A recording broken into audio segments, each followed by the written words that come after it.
was like, at the time I watched that video and that clip, and I was like, wow, props to Eugene for showcasing Rhinar in such a masterful way, and also yet in such a way that inspires no one to play him.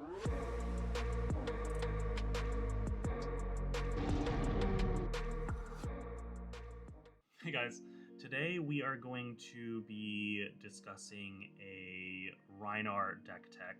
I kind of wanted to do this one with physical cards because there's just something like really magical about holding trading cards that's like very different from just like looking at a deck list online. So this is specifically Eugene's, I'm calling it Eugene's 6 Styles of Rhinar, and it's modeled after his, it's actually just literally his deck list from Calling Kobe that he got 9th with. When I'm playtesting a new build, especially if it's a new build that was created by someone else other than me, I like to play it unchanged before I go around making my own tweaks. So this is his list exactly as it was from Calling Kobe. Let's start off with the equipment. So we have 2 Mandible Claws. This is the obvious choice for Brute right now. There's really just no room for, well, I don't want to say no room, but it's very hard to make justification for weapons that are not Mandible Claws right now. The claws that they have, if you discard a 6 or more power this turn, they get Go Again, which is just so good as a turn extender, as well as maximizing your damage on Blood Rush Bellows, which is of course one of Brute's biggest power cards. Most of my equipment is, as you can see, graded 6. This one I bought the claw at 9.5 and I just didn't have the heart to degrade it, but most of my equipment is graded 6 because, you know, what else is a Brute's favorite number, right? Then we have our standard group of our standard equipment. So this is what's coming in for most games. We have our Savage Sash. This is just a huge power turn enabler with Savage Feast, which is in the deck, and Beast Withins. You can really make really big turns happen with just 2 to 3 cards. Very good card. I am actually typically a Tunic player in Brute. I really like the value over time. But Savage Sash is really here to push damage, and that's kind of what this deck is designed to do, is push damage more than stick around for a while. Next, we have our standout chess piece from Dusk Till Dawn. This is Scowling Flesh Bag. We really don't have to say very much about this. Very strong equipment, and it's very unlikely that we'll replace this with anything else other than AB. Then we have Apex Bonebreaker, really big game changer for Brute as well. Prior to Bonebreaker and Scowling Fleshbag, we actually, as a Brute class, only had Scabskin Leathers as a legendary, and when this came out, it really pushed away our other staple arm piece at the time, which was Gambler's Gloves. So Apex Bonebreaker just being 3 value on block and then 2 value from might tokens is just so good from a single piece of armor that it is very hard to justify running anything other than this. Again, other than AB. Then we have our Scabskin Leathers. Again, it's a 3 block, and then also it enables us to get out of any sort of bad situation. Let's say we are way behind. Rolling Scabskins is possibly a way that we can claw ourselves back into the game.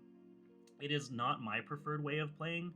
If I can get through an entire game of Flesh and Blood without rolling Scabskins, I am so happy. But it's nice to have that assurance there of just like, this is a potential comeback mechanic that you have just stapled onto your boots. So that's our main equipment. For sideboard, in terms of equipment, we have, let me just get the correct cards here. We have, in terms for what Eugene's using, he's using a Skullhorn for AB2. Occasionally he mentions using the action to draw then discard a random card. I haven't found a lot of success doing that, so that is not typically what I use Skullhorn for. I usually just use it for the draw a card, discard a card, or sorry, use it for the AB. Most of the time I find that I'm getting more value out of Scowling Fleshbag in terms of as a headpiece. Interestingly, he's also on Arcane Lantern. and Spellfray Gloves. So this functionally means that we are not bringing AB into Aurora, because there's no world where I would want Arcane Lantern instead of a second claw into Aurora. And this is something that a lot of like our pro players are doing lately, is like not respecting the Arcane from Aurora, and I think that is fine. And for most cases where you would want Arcane Lantern, so like this is like Kano, maybe Vynnsett as well, I feel fine about those matchups. Where Arcane Lantern has felt dicey is in the Verdance matchup and a Cilio matchup, where I kind of want AB, but I don't want it in my arm slot. So that is things. Those are some things to consider. The Spellfray Gloves, obviously, a very respectful of Kano as well. So you can run the AB1 in your arm slot, AB2 in your head slot, and then have an additional point of Spell Void in your arm slot, which can be very powerful. We have exclusively 21 reds in the main board, and Eugene is very adamant about his ratios, which are 21 reds, 18 yellows, and 21 blues. Before Flesh and Blood, he was like a big bridge player, so he has done a lot of statistics work, and again, you'll know this from like watching his interview with Josh Lau. But I also had the privilege of rooming with him in calling Queenstown for the world premiere of Heavy Hitters, and we got to do a lot of talking about Root and his mentality during that stage. And I believe he top 8'd the calling for the limited calling that we played in. But regardless, back to this. So the ratios are 21 reds, 18 yellows, and 21 blues. This is a pretty big departure, actually, from what I had considered standard for Brute, which was somewhere between 17 to 19 blues, 12 to 15 yellows, and the rest of the deck could be reds. But it makes sense because, spoilers, his deck doesn't really have... He's not playing E-Strikes, right? Which is a kind of hand fixer that a lot of Brutes are running, so they can run more reds, right? E-Strike is a way of solving all blue hands, or like a majority blue hand with like E-Strike, or E-Strikes also solve full red hands pretty well. But since he's not on those, he's on this 21-18-21 ratio. Of those, we have 6 of the Go Again enablers of pulping. So we have 3 pulpings here, 3 wild rides, and a singular Bear Fangs. So these are all the draw discard effects we have in the main board. And obviously we're trying to use our pulpings and our wild rides to go above rate, right? The major downside of these cards is, of course, they have 0 block value. So historically, I have shied away from a lot of these effects simply because I'm a very defensive Brute player, and generally a pretty if you're playing against me, I feel like you'll be aware that I like to block a lot. And the reason for that is I feel like blocking allows you to prolong the game state and therefore get to make more decisions over the course of the game. When you get to make more decisions, each decision becomes less impactful, so you can like gain advantage against your opponent in very small ways and push ahead that way. Whereas cards like Pulping and Wild Ride and Bear Fangs are really designed for you to get ahead, because they're one of the very few ways for Brute to go above rate, right? But they also have no defensive value, so they are entirely here for offense. So that is something important to keep in mind when you're playing these cards. Another reason why I love doing these deck techs in kind of the Flesh and Blood is we get to see a little bit of like a trip down memory lane. So at the world premiere, I ended up making day 2 of the calling. So I got to get a couple of these LSS stamped Wild Rides and this LSS stamped Bear Fangs, and I'm very proud of that accomplishment. But anyway, that's the draw discards. We only have the 1 Bear Fangs. It's like an extra copy of Swing Big that with an agility token you can utilize kind of like as a claw enabler as well, which is quite nice. The other one of in the main board for the Reds is Freewheeling Renegades. This is a card that I looked at heavily when it came out in Outsiders, and I was like very excited about it. But during this meta, it was actually I think this was Oldhim meta, and then about to enter Lexi meta, And Freewheeling Renegades was like really cool, but critically, it was a 2-block in a time before Brute had all of that agility go again, all the agility tokens from Hunted. So our only agility creators at that time, not agility creators, but our go again enablers were things like Wild Ride, right? So I was just like very uncertain about that card at the time because again, Wild Ride and Pulpings, they have no block value. And Freewheeling Renegades having 2 block value, I felt like that made me have a significantly worse matchup into Oldhim. And I really enjoyed playing against Oldhim and other Guardians as a Brute because you could really tank up in front of them and just kind of, aside from like their dominated cards, you could really just throw away your whole hand until you found a point where you could go, oh, here's triple Intimidate, here's quad Intimidate, and then you could present so much damage on your big turns than they could on their dominated cards. So anyway, all that to say is that I thought about Freewheeling Renegades around the time of Outsiders, and then I completely forgot about it. And it was really cool that Eugene has found such success with it, because it's a card that I've really always wanted to try out, and now that I've gotten to try it out, it's amazing. It is phenomenal in this meta. So it's a card that I'm trying to figure out if I can play more of than just the one, but I'm at the moment not sure really what I would cut. Next 3 cards I am going to spend 0 time talking about. Everyone knows Swing Big is a really good card. The downside, quote unquote, of giving an opponent a Quicken token is so negligible, but it is something you want to watch out for, specifically I guess like into Victor and other decks that have 4 blocks. Because giving Guardian Go Again can be a problem. So that's just, and Kasai, right, with her Valiant Dynamos. Warrior in general can block Swing Bigs pretty well. But other than that, great card, 2 for 8, blocks 3, amazing, flawless. Our next 3 reds are Savage Feast. This card is, I have a love-hate relationship with this card. This card used to be a staple in Brute decks prior to the printing of Apex Bonebreaker. And what we would do is Savage Feasts were basically like extra copies of Bloodrush Bellow in that they would allow us to really pop off with Beast Withins. So you could go Savage Feast, Claw, Swing Big, and that is 20 damage right there. But of course, the downside is that Savage Feast doesn't have Go Again, so you'd have to get an extra action point somehow. Usually this was through Gambler's Gloves or Sand Sketch plans, and of course once Apex Bonebreaker came out, we really pivoted away from Gambler's Gloves, and I feel like Savage Feast also kind of slipped to the wayside.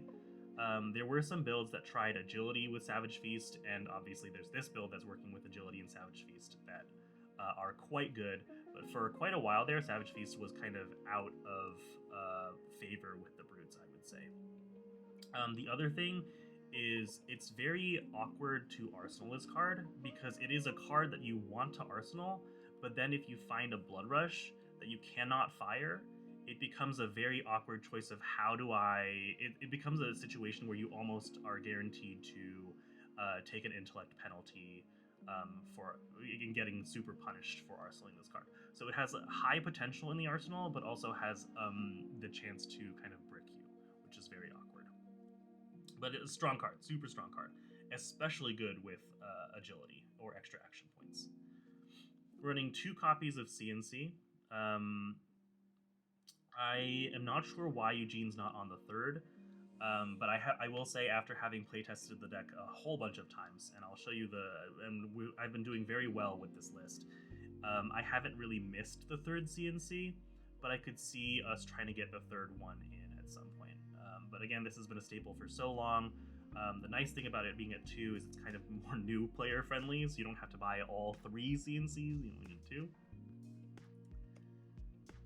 Next up, we have 3 copies of Splatter Skull. This is a Brute on hit, which is quite awesome. We love Brute on hits. And we love that Brute is getting on hits. It's a very, very good card specifically for Rhinar, because we're so often discarding cards, and then obviously so often intimidating our opponents.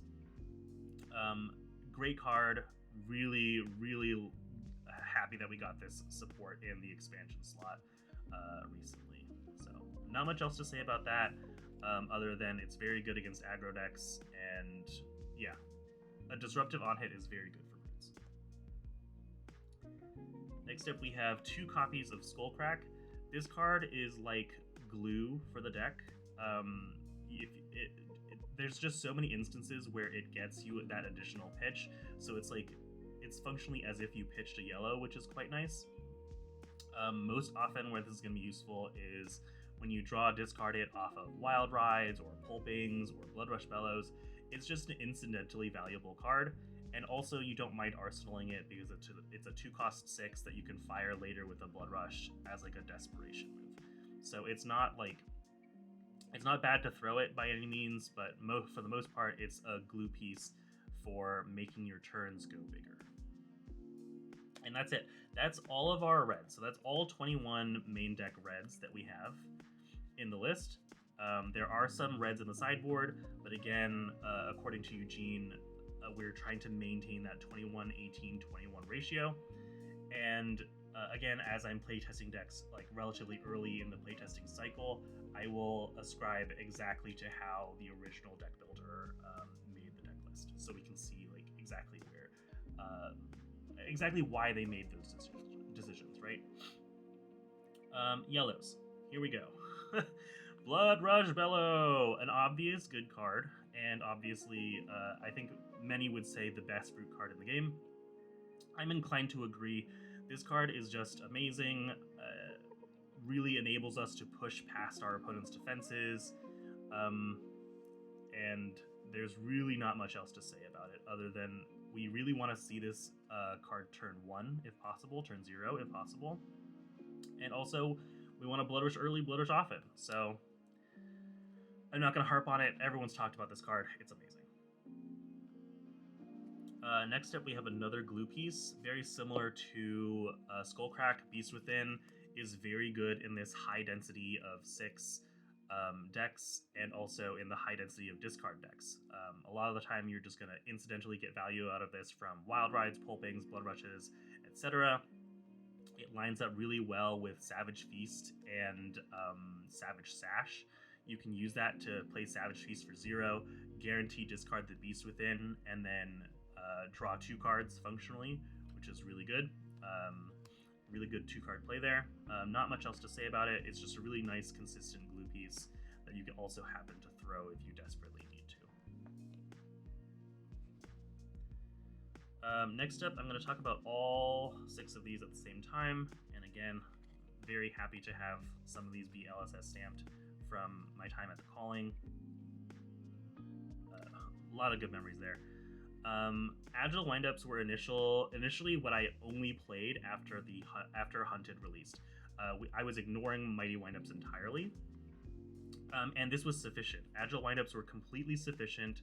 I felt like this was the time when I would feel right after Hunted launched.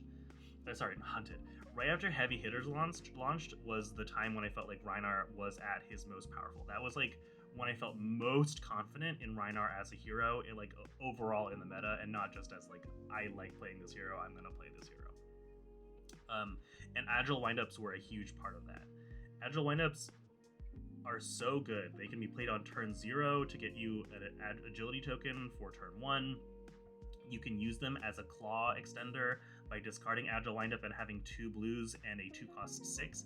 You could go Agile windup, claw, 6-cost attack, which is just a 12 power attack off 4 cards with 1 intimidate. But the really big thing about Rhinar is prior to this, he was having a really hard time converting 4-card hands. So like a lot of the times we would be stuck with 4-card hands and be like, oh, okay, I'll just over pitch and send like 8 damage. And that just wasn't good. Or be forced to roll scabs to try and get value out of our hand. But Agile Windup really changed all that. And where Mighty Windup comes in is basically after Mistveil came out, Enigma launched. And all of a sudden, having 1 dead hand was not possible anymore. If you had a dead hand against Enigma, you were just dead. So Mighty Windup came out as an additional consistency piece. Again, another card that intimidates, same ability as the Agile Windup to do so. and also provides a nice turn extender. And as well, for your next turn, gives you that additional might so that you can hopefully push through more of Enigma's things. But yeah, really, the only other thing I'll say about windups is they're like incidentally really valuable into Kano, because when they go to activate Ragamuffins, you can go ahead and discard an agile windup or a mighty windup at instant speed and basically neg them that card. So that's always really nice. I feel like this cap is like constricting my forehead in such a way that it is making it hard for me to think. Okay. So we have one more yellow from there, and it is actually 2 more yellows? Yeah, 2 more yellows. We have 3 copies of Send Packing. Again, another brute on hit, which a brute off hit, right? So if the Send Packing does not hit, then the opponent gets their card back. This is a great card for disrupting Arsenal. I find it particularly good against heroes like Azalea, against Rangers, where you can banish the card from Arsenal and then really tax them for not blocking you back. Nothing much to say else about Send Packing, but very good card. We also have 3 pummels. For some reason, I'm holding only 2 pummels here, but we are running 3 yellow pummels and 2 blue pummels. I historically have hated pummel as a card. I think I continue to hate pummel as a card, but I cannot deny that it is a very useful card in this particular deck, and also it fits the cost curve really well. Again, being another 2 cost.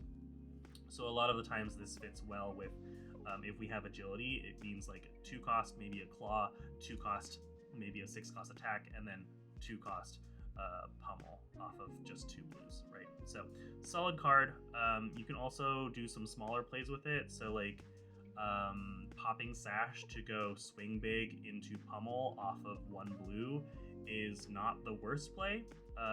It's also a little telegraphed, but again, it's very good. And again, we should be on 3. I'm holding 2 for whatever reason. Who knows? So that's our 18 blues. And then we have lastly, our 18 yellows. Oh, here's the 3rd pummel. Found it. Haha. And then we have our 21 blues to go through next. I'm going to talk about 2 of these together. This is Blue Barraging Beatdown and Wreck-A Romp. The reason why I'm talking about these 2 together is because I don't see a world right now where we don't play these 6 blues. These 6 blues are so absurdly valuable to Rhinar because 1, this is a 6 that's blue. It's our only 6 that's blue. We have to play it. And then Barraging Beatdown Blue is a really good closer. It's a really good opener, and also it just helps us use 4-card hands again.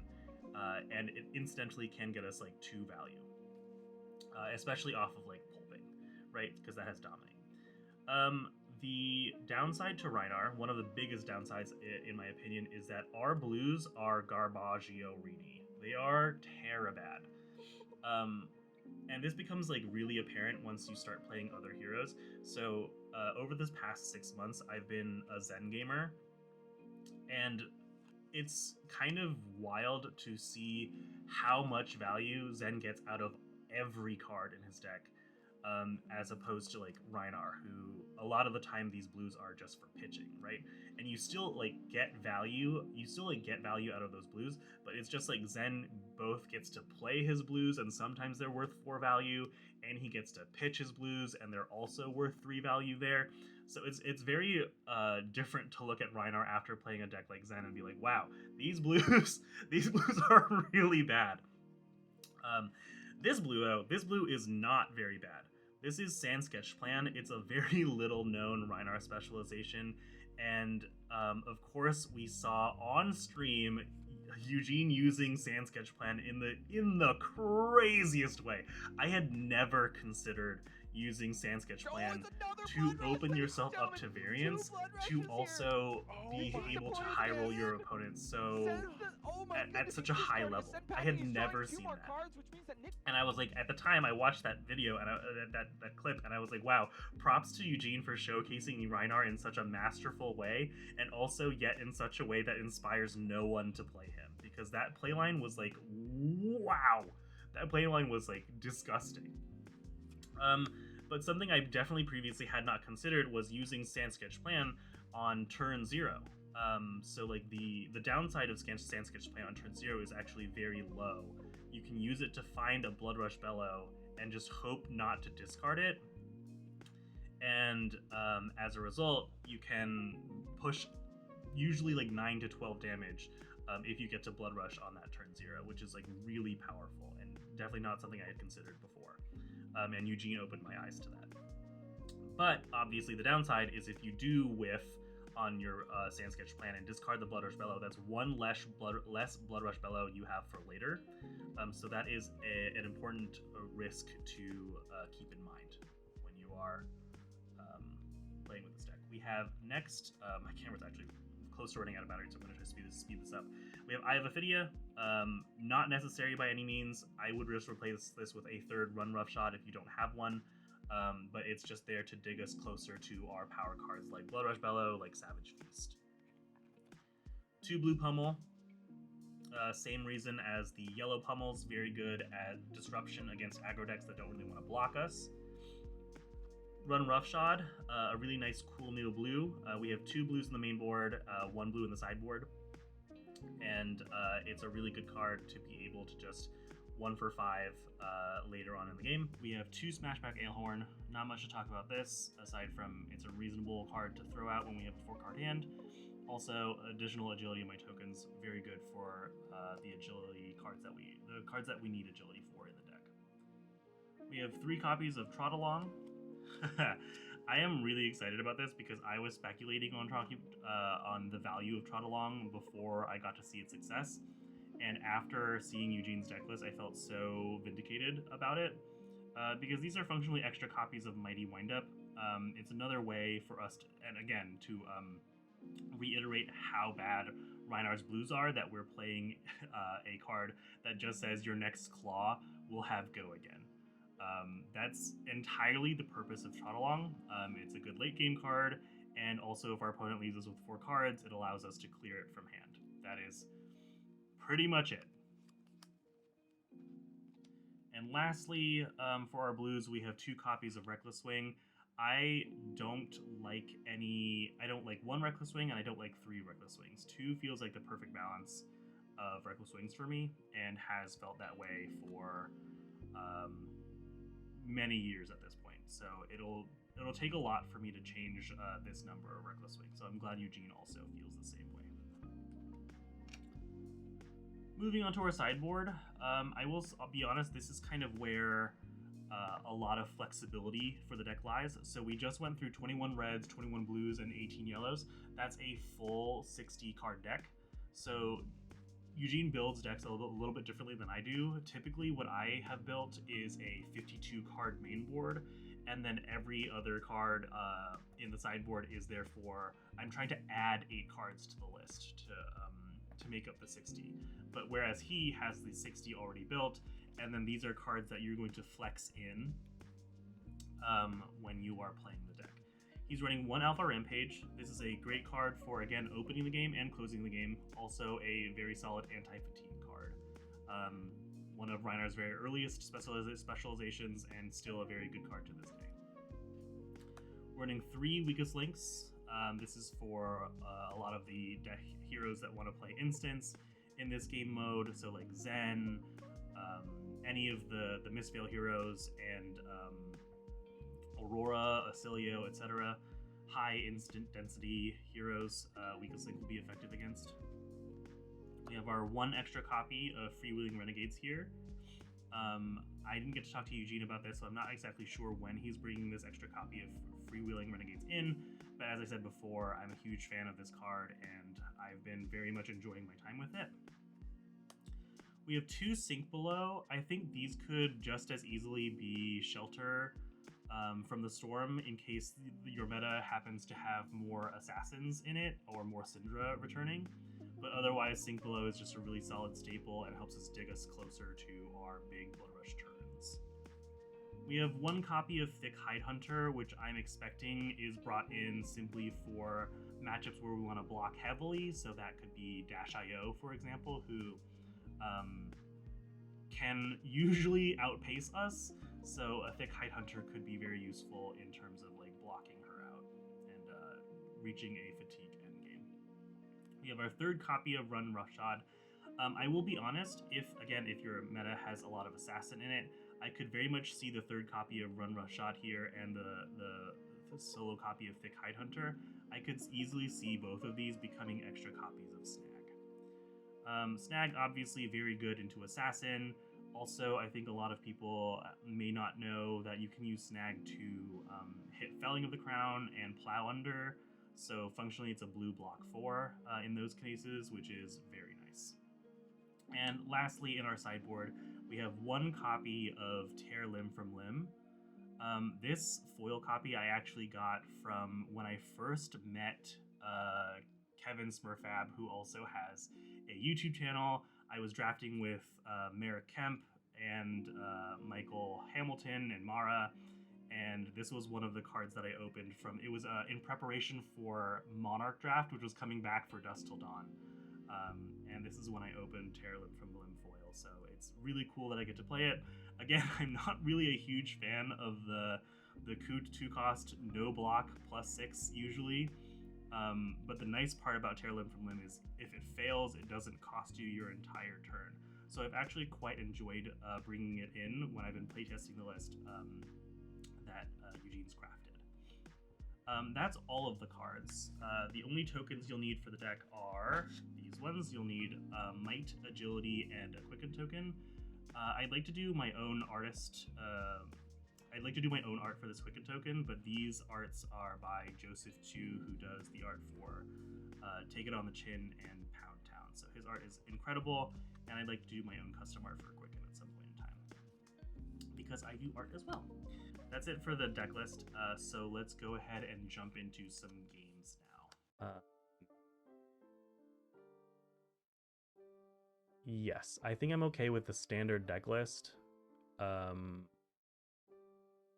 And just bringing in the AB. So let's try it like that. Okay. Our first turn is not particularly interesting, unfortunately, but we can do some setup.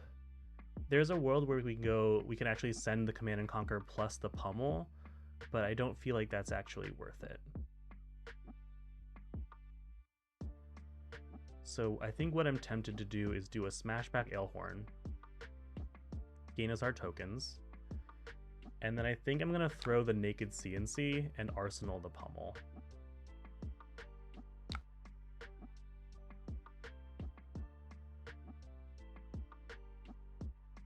Unfortunately, this doesn't threaten damage on turn 0, which would have been really nice because Kano does have that lower life total and allows Kano to filter a little bit, but hopefully this means we can pressure with his Pummel next turn and disrupt some of the setup that they're hoping to do.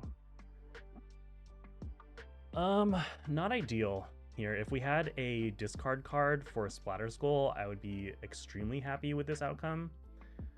But at the very least, we can AB this Open the Floodgates, send the Splatter Skull with a Pummel, and be pretty happy about that. Let's just AB3 this. We don't really care about them drawing 2 cards, but we're not really doing very much with the other blue anyway, and I'd rather be safe than sorry. We'll not use the Spell Void equipment. Well, the other blue actually could have been very helpful, to be quite honest, because we could have gone Claw into Splatter Skull, since we do have the Agility token. But I think I'm okay sending, let me do the math, this is 3, 4, 5. Yeah, so we have 2, 3, 4. We won't have enough to send a Claw. Yeah, I could see the argument for keeping the blue there, but I'm also kind of okay not letting them draw more cards, even if they couldn't use them efficiently that turn. So let's go ahead and send the Splatter Skull.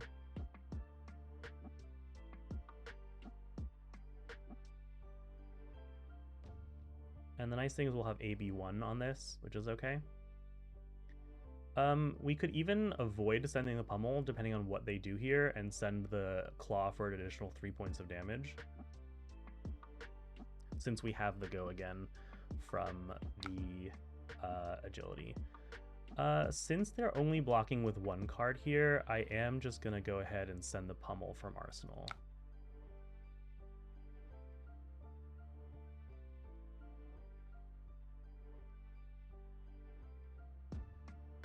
Pitching a Potion of Deja Vu, sending an Arcane Twining. I will just AB1 this. Okay, and then we clock in for 7 after the effect. And we get to knock one of their cards out of their hand. Gaze from the Ages, Gaze the Ages, I'm very okay with that. We will pass the turn and send it over to them. This hand is just Fire the Blood Rush. There's an argument for... There is no other argument. Yeah, this hand just says Fire the Blood Rush, so we're going to do so. We have 2 floating in case they want to do something. And we drew a blue off the Blood Rush, which is kind of like the ideal scenario here. Unfortunately, we cannot fire... well, actually, we can't. Sorry, we have a Mandible Claw. Instead, we have 1 Mandible Claw instead of 2, so we can still fire a quote-unquote full Blood Rush. So let's send the Barraging Beatdown. Sorry, let's send the Mandible Claw. They're double blocking here, which is really nice because it means I don't have to really worry about their Arcane.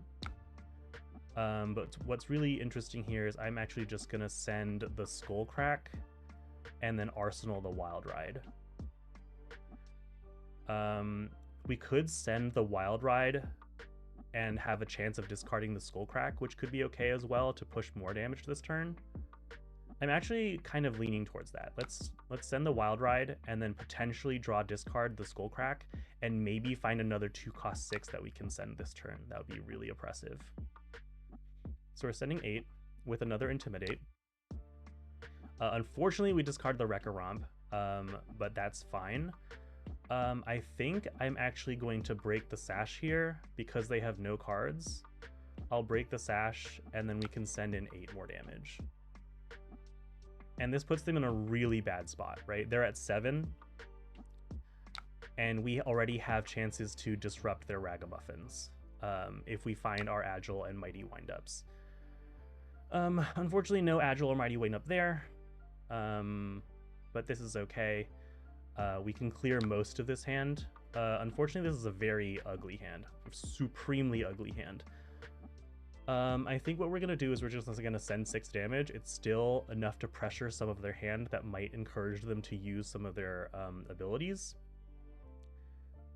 So let's just go Beast Within, pitching like this. So this way we have 2 floating. We can pitch the Skull Crack if absolutely necessary, but otherwise we can Arsenal that and kind of prepare for a bigger turn later. There is no way they're just taking this. Okay, they're going to 1. We still have our Spell Fray. We have AB2 right now, potential even AB3 if they want to try something. Pitching Eye is pretty dangerous, I would say. They can do some good digging here. But really, if we survive this turn, we have had how many turns? 3 turns without finding a single one of our 6 windups. If we find a windup and I can just hold on to it, the Ragamuffins becomes completely useless for them. Because typically they'll be trying to pop off during my turn, right? They're trying to do Aether Wildfire into Blazing Ether.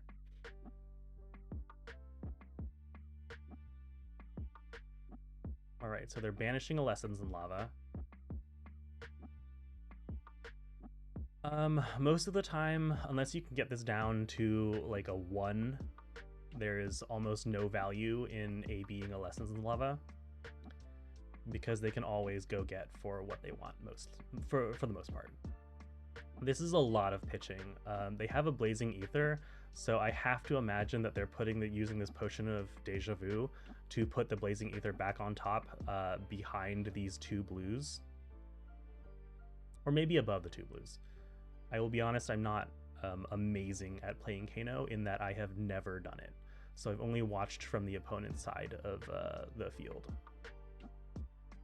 But I have to imagine this is some combination of Potion of Deja Vu plus Energy Potion plus Spellfire Cloak to gain the 3rd pitch to do Kano activation.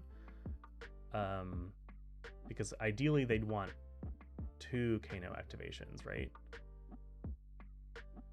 I'm just not seeing how they kill us here.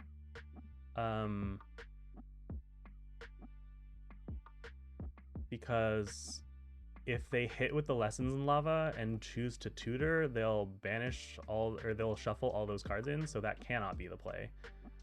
Unless I'm missing like a bunch of pitch. Okay, there's 2 from the Energy Potion, presumably. But I'm still not seeing the line that they're taking here, I guess. Because they're Stormstriders-ing presumably the card from Arsenal, which is going to be Ether Wildfire. Yep, there it is. I'm gonna choose to be very respectful of this Ether Wildfire, and I'm going to pitch 3 and send this Skullcrack with it. And I think we can actually preserve these Spellfray Gloves for later in case we have, because they're gonna have another turn no matter what. But they won't have Stormstriders, so I am fine using the Spell Void there. This is looking pretty doomed from their end, but you never know. I could die. So I cannot AB any of this, so that'll be 0.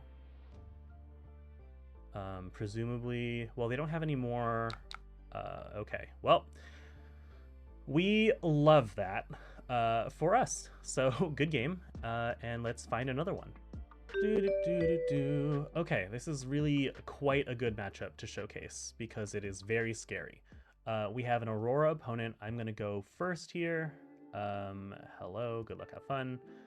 I will be bringing in the weakest links, and that's pretty much it. We're going to bring those in. We'll go down 2 of the CNCs because Aurora can typically play around with CNC a little bit better than she can play around the weakest link.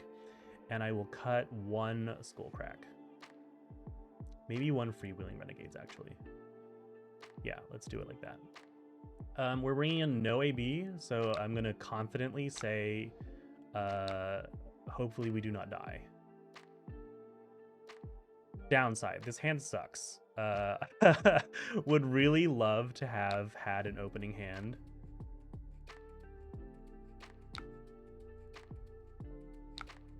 No worries.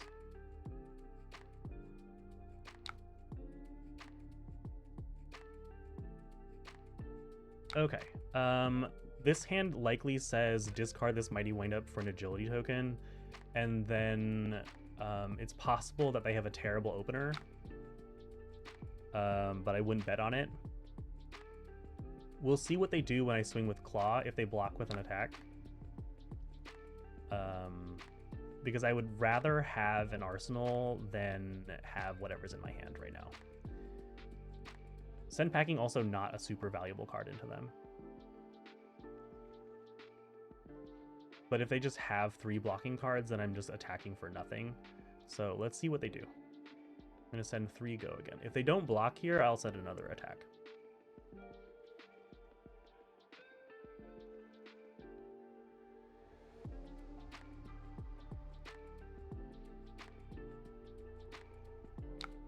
Okay, they do block here. I think I'm just going to play it safe. I'm going to send the second Claw. If those are 2 instants, like, I get lucky. But if not, then hopefully I don't let them filter too much. But at this point, I'd rather have an Arsenal than try to throw the Skullcrack and maybe do 3 damage. Unfortunately, I haven't really got to show like the deadly opener style of Eugene's play just yet. We haven't opened with a Bloodrush Bella. Oh my god, that seems incorrect. Wow, okay, sure. I will Arsenal that. This is quite nice. This is a solid hand. In that we will block with some of it. I could also discard this Agile Windup and then do a Savage Sash play pretty comfortably here. But for now, I'm gonna say no blocks on this nonsense. 4 go again is not something I'm very worried about.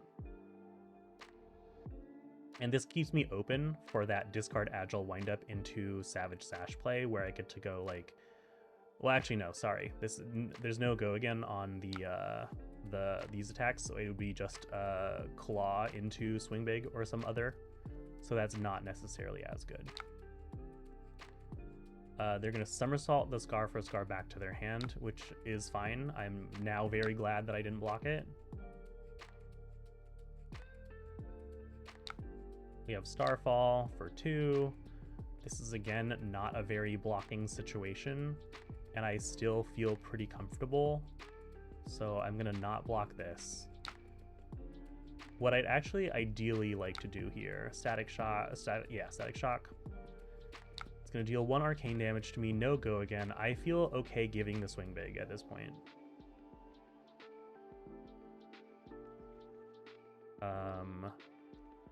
Yeah, I'll give the Swing Big here. Taking 1. And then what we can do is we can use the Might, attack with the Bear Fangs, and also discard the Agile Windup. And that way we can have an agility for next turn. It would have been really nice if we got to start with an agility for this turn. But we are where we are. So we have the Might token. We're going to discard this for an agility token. We'll get an Intimidate with Rhinar. We know this card in Arsenal is Scar for a Scar, unless I missed it being pitched at some point in time, which is very possible. The game moves so fast on Talishar. And then we will just go ahead and send the Bear Fangs. This is coming in for 9. And I would say we're actually quite behind right now. Because we weren't able to leak damage on turn 0, Aurora is just so above rate, whereas Rhinar is very not that. Also, we have found a disaster hand. This hand is some garbo. This hand is mega garbo, actually. This hand is I'm going to block with it, which is sad, but it is what's happening. We're going to lose the agility token. But this hand just does not play, actually. This hand does not play the game. Fortunately, I'm okay with giving some stuff here. So they went Scar for a Scar from Arsenal, threatening a Channel Lightning Valley trigger. We'll go 2 block here, 2 block here, block. Good, we're not seeing a reaction, so that's fine. I will block Starfall. Okay. Somersault, we're going to get the Scar for a Scar back to hand. That's pretty good. I thought they were threatening a burn-up shock. Were they not threatening a burn-up shock? Did that not happen? 2. I'm sorry. I thought, oh, they were pitching burn-up shock. That's crazy. I totally misread that. So we could have blocked a little bit less aggressively here, but I'm fine to still... That's a Scar for a Scar in hand, I believe. So I'm okay blocking 2 here and then blocking 7 on the last attack. Because worst comes to worst, we stuff the Channel Lightning Valley this turn. It's not actually that worthwhile to stuff the Channel Lightning Valley, so I'm not like super excited that we did that, but they also pitched a card to maintain it, so kind of nice that we're just doing 2 damage to them here. Take them down to 28. Unfortunately, it makes their Scar for a Scars live, which is not very good. These hands, okay, this is doable. We can Savage Sash this hand. Is that another Channel Lightning Valley? That's bad. Okay, so they're dealing 1 arcane damage to us no matter what. I don't think they did any arcane to us. Oh, they had Arc Lightning.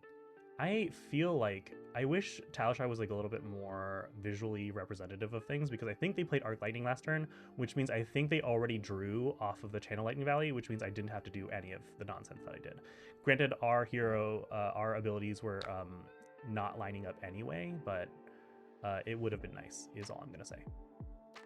So they're going to draw 2 cards off of this Channel Lightning Valley, which is not ideal. And then they are likely going to deal us more damage after that. I'm okay with this. in the technical sense, but not okay with this in the they're gonna kill me sense. I'm okay with seeing the Snapdragon Scalers popped here, but this is a lot of damage that they're threatening. I'm assuming they're gonna pitch at least one lightning card to keep the second channel Lightning Valley around into Starfall, but we shall see.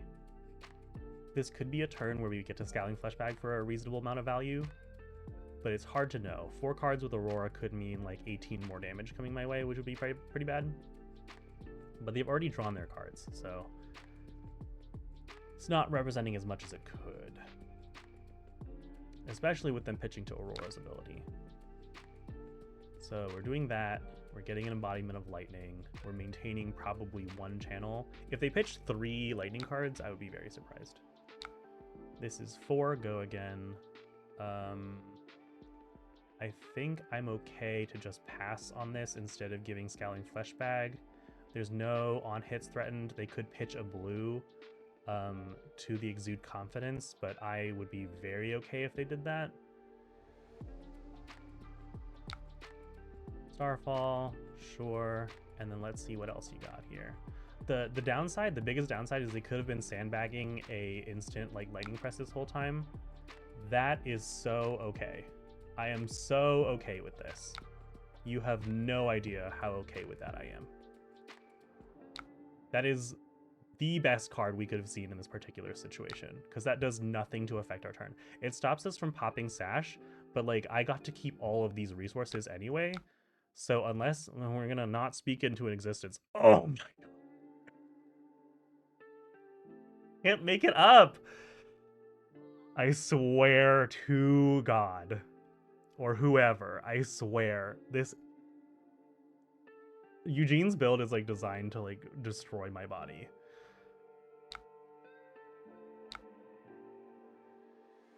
Unbelievable. Unbelievable that that would happen. That's so upsetting. I'll discard this for its ability to get a bite token, and then we'll move to end. That's so upsetting. That is unbelievably saddening for us. The good news is that they hit a yellow off the top off this Ravenous Rabble. So there's a chance that we can stop this Channel Lightning Valley. The chances are not high that we can stop this Channel Lightning Valley, but the chances are there.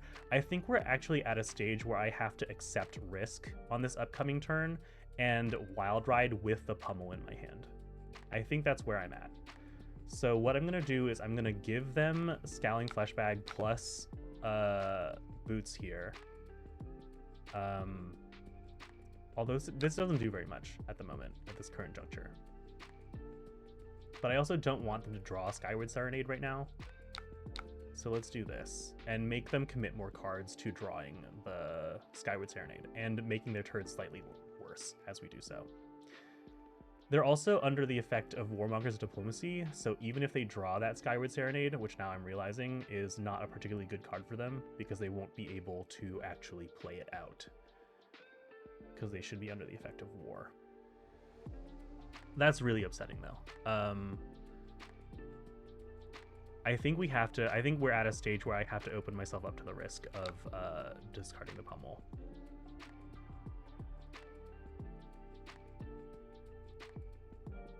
Which is a scary place to be. I could roll Scabs beforehand to really up the variance even more horrifically.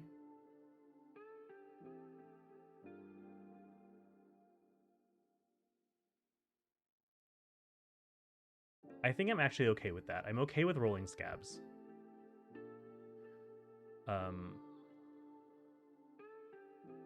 But not having the go again would be bad anyway. Like, if I miss, it's just over anyway, I think. So we're gonna Savage Sash. This is like such a risky play. We're gonna do this. We discard a Savage Feast, which is like good. In that we did not discard something else. So now we can go... I wish I could fire this Weakest Link, but it could be just damage, where I send 6, 12 more. I think 12 more damage is worth We're doing this regardless. Actually, hold on. Are we doing that regardless? Because we could... I'm going to say... Sorry, thinking. We could actually go weakest link pummel? No. We could go skull crack pummel.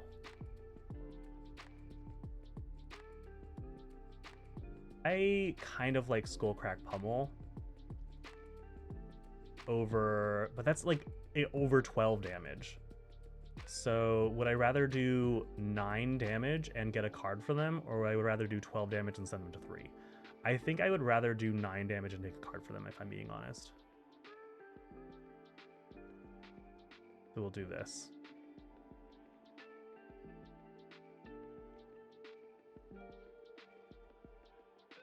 Because it's unlikely that they block this. Okay, they're blocking for 2, and then we'll hit them with the pummel. I would have rather been able to pummel the weakest link, but obviously that was not going to be in the cards.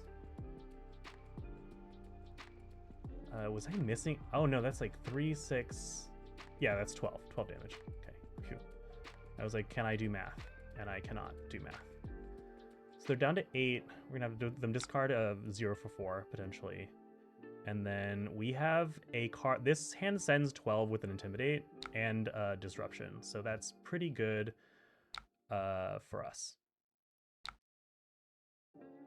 So if we can just, it's unlikely though that we'll be able to keep this whole hand though, is the major problem that I'm having, that I'm experiencing.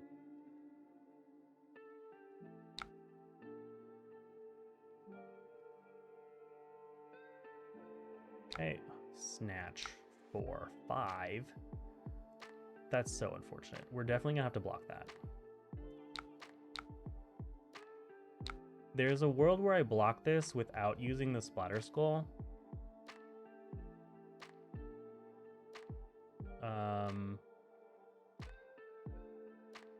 Not getting the Might token, but I think I get the Might token.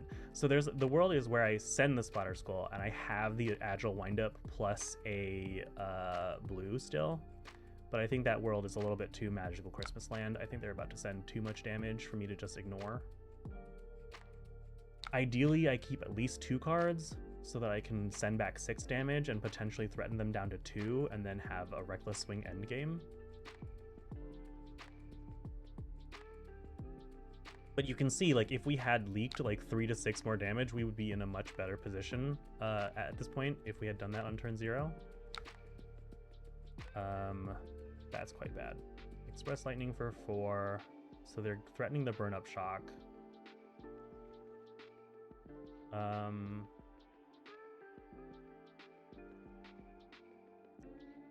Yeah, I think the Burn Up Shock's hitting, unfortunately. So we're going to take 1 plus 4 is 5 down to 8, 9, 10, down to 6. Sorry, 5 down to 8, down to 6, and then potentially down to 3 if I do nothing. Or sorry, if I block with 1 card. I'll block with 1 card. Because I can't stop this and Starfall and Skizik, which is likely what's coming my way.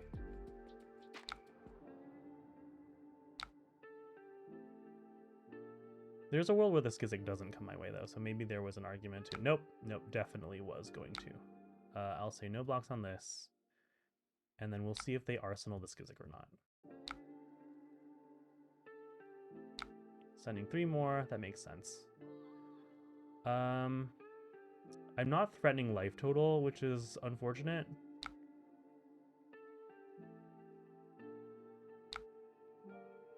But I'll go to 2 and send 7. This is really unfortunate.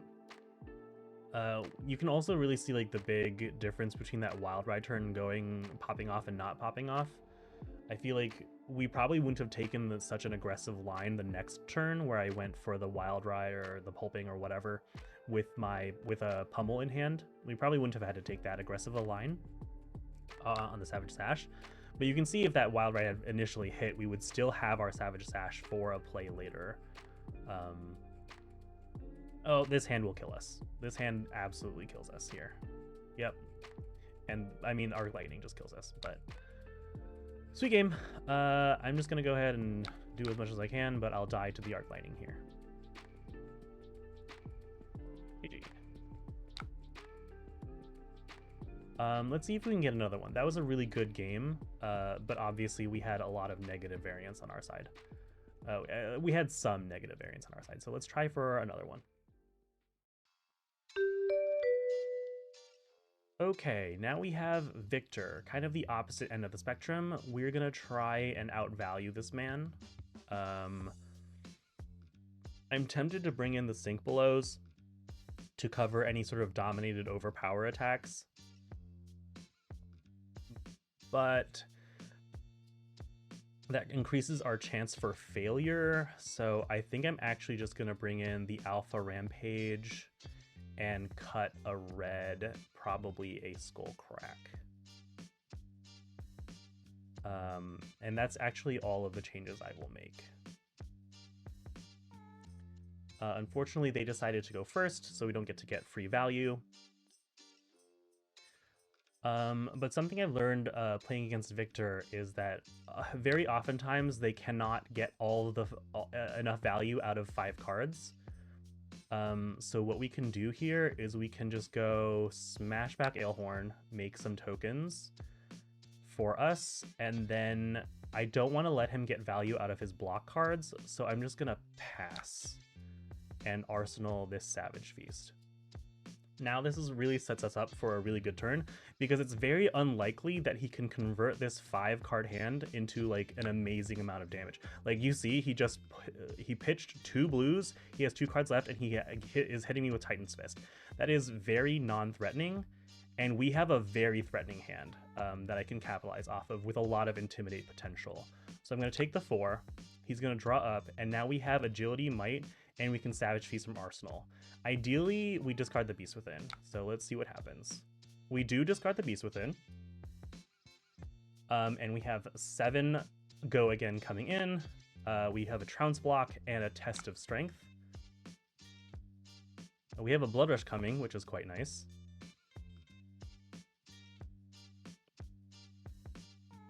This hand is actually a little bit awkward. I want to close on the Splatter Skull, but I think I have to close on the Wreck-A-Romp to not end up with a Wreck-A-Romp in Arsenal.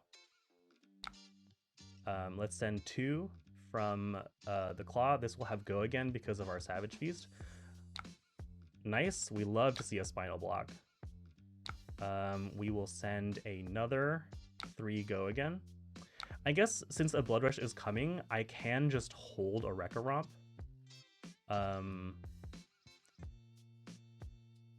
Because the alternative is having no arsenal anyway, and hitting this means putting that card into the bin, which could be quite nice.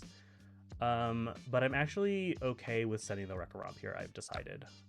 So let's go pitch the Splatter Skull, discard the other Wreck-A-Romp, send 6. And this way we're just forcing him to take more damage. Okay. Ugh, mega awkward, actually. Horrible hand. A horrible, horrible hand. The good news is this hand is... There is no good news. There's only bad news, actually. What do we do with this? Honestly, this might be block 4 or block 5 with the CNC. And then we might be able to do a double Blood Rush next turn. That's like the greediest line. And I'm kind of into being greedy because we kind of have to push through all this damage, right? So let's just go ahead and send 5 here. Block like this. I could also be less greedy and discard and pitch a Blood Rush Bellow. Which I'm kind of inclined to do.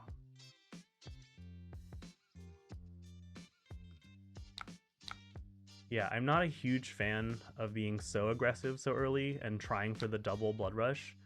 I would much rather just claw for 3. Unfortunately, this gives him potential value. Nope. Okay, good. And then we'll arsenal the other Blood Rush.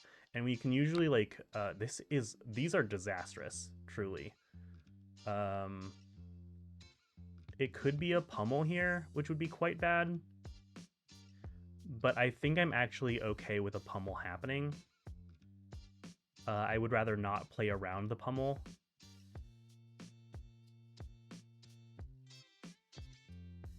But my hand is also not very good.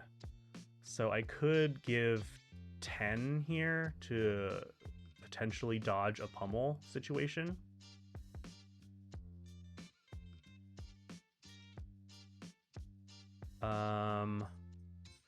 Or I could use my Scowling Fleshbag right about now. But the Blood Rush is not... This is not a good Blood Rush hand regardless, so I'm kind of okay getting pummeled here.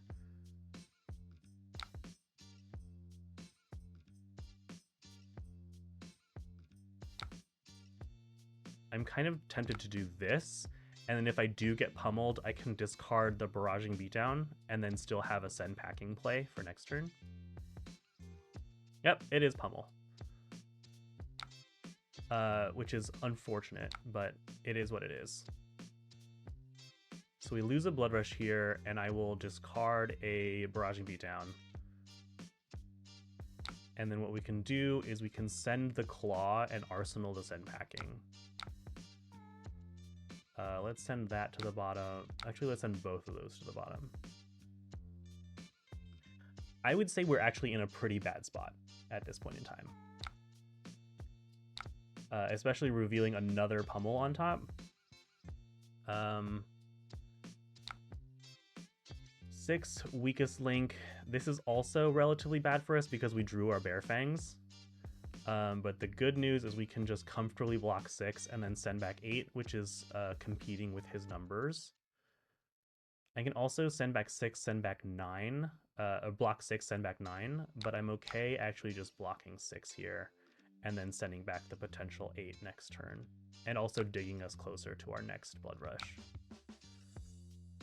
We discarded a Barraging Beatdown. Sometimes that happens. So we're just sending back 6, which is a little unfortunate. He takes 3 there, plays a Visit the Goldmane Estate, gets 4 Might tokens, pretty good. We have a pretty solid turn here, so I think if this is just Zealous Belting into Titan's Fist, we can take that. I'm actually tempted to give the Scowling Fleshbag here because there's no follow-up then if we do that.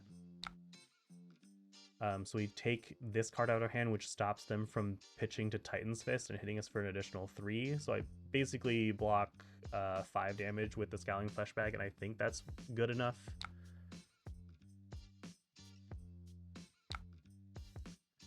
Okay, we kind of need something big to happen. This turn I'm debating popping Sash.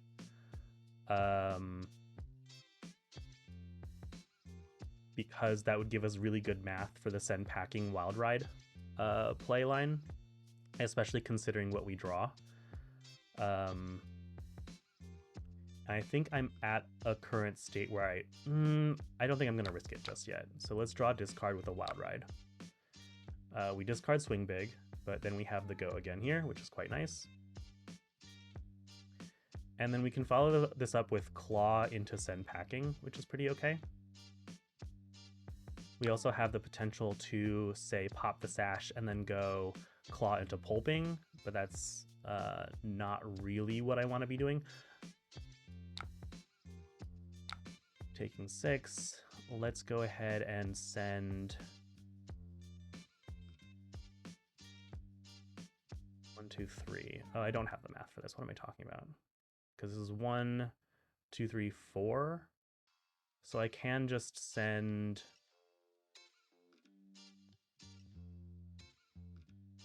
Claw here. And that seems okay. I think I'd rather send the Send Packing, asking for blocks, and then Arsenal the Pulping for potential go again for next turn. So we sent 6 with an Intimidate and then 6 with Send Packing. They block here, which is fine. Unfortunately, I have 4 mites for next turn, so I'm, again, a little behind already. Seismic into Weakest Link for 10. I'm going to just accept the 10 damage here. And hope to do a big pulping turn with this Savage Sash. So let's take 10.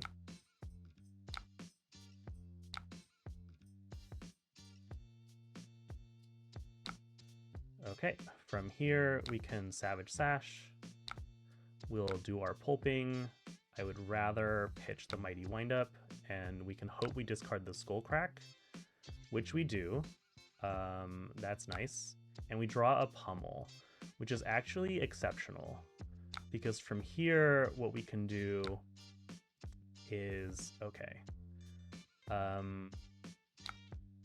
we can send the Splatter Skull and then pummel it, which seems very good. Yeah, I will do that. So we'll send Splatter Skull, no go again. Oh, sorry, undo. That cost 1. So can we go 2? Nope, if we had a blue, this would be ideal, but we don't. So unfortunately, the Savage Sash not really doing very much for us on that turn. We could go 2. We could go Claw into Splatter Skull Arsenal.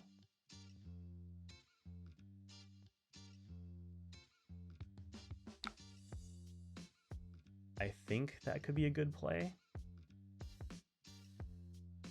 Yeah, let's go to Claw 3 and then Splatter Skull Arsenal. We could even go Claw into no Arsenal, which I'm kind of okay with as well. Yeah, so let's do that. Because this is asking a lot from them. Okay, so they give us a Quicken token, which is really nice for our future. That's actually really good. But our hand is really bad, unfortunately. So what we can do is block for 6 and then Reckless Swing. And then Arsenal whatever's left. And I'm kind of okay with that. Block 3, pass, Reckless Swing. I'm actually kind of hoping we discard the Smashback Ailhorn because we're starting to get pretty low on life here. Okay, we do. So we don't do the 2 damage to Victor, but we also don't take some damage from Beast Within. And I'm gonna just Arsenal the Beast Within. That's actually a really good draw. Blood Rush is so good for us here. I think they just played a Visit the Goldmane Estate, which is quite bad.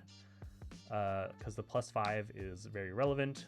5 go again, so 5 into Titan's Fist probably. I'm just going to take this,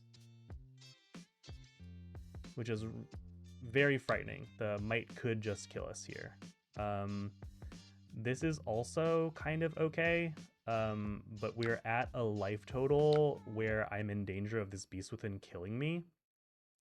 So what I'm going to do is block 3, allowing me to go down to 5, and then allow the CNC to blow up my Beast Within, and then draw some cards off of that. Okay, so we're down to 4, but we have a big hand and we have a Blood Rush. So let's Blood Rush. Draw 2 cards. Not my favorite 2 cards to see, but from here we can Pulping, and we have the guaranteed go again, or we can actually Savage Feast and have the guaranteed go again. I think I'm going to Savage Feast first with the guaranteed go again. Amazing. We draw a blue. So we get to do a huge amount of damage here, because from here I get to go Pulping into Claw, presumably.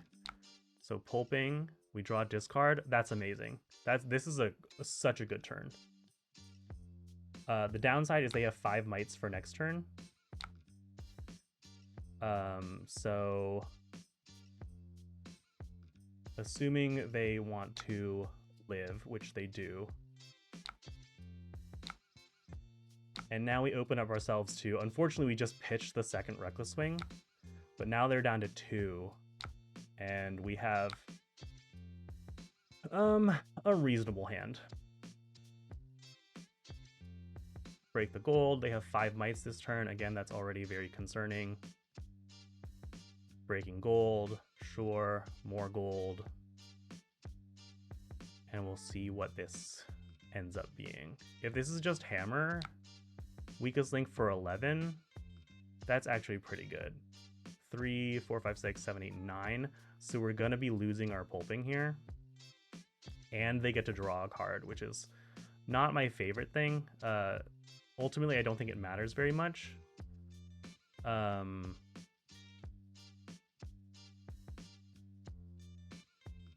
Yeah, I have to block more. I would rather not go to 1, so I'm going to block 8 going to 2, and then I'll lose the pulping. What's really unfortunate is that we drew the pulping here, because if we didn't have that, we could have had a situation where we could have just stuffed this whole might weakest link and then just like moved on to the next turn, because again, Victor can't really capitalize off of 4-card hands very well.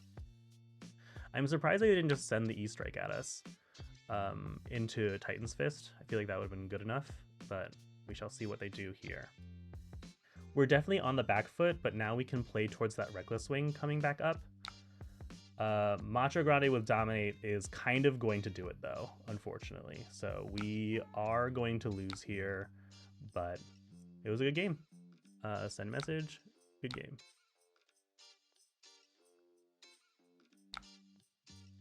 Yeah, definitely felt like a little bit of variance on our end was not what we were hoping for, but I hope you guys also saw that there was a lot of potential to come back there, especially since we drew specifically the blue Reckless Swing at that moment in time. We could have drawn any other blue and then hopefully drawn the Reckless Swing later, and then we still would have been good.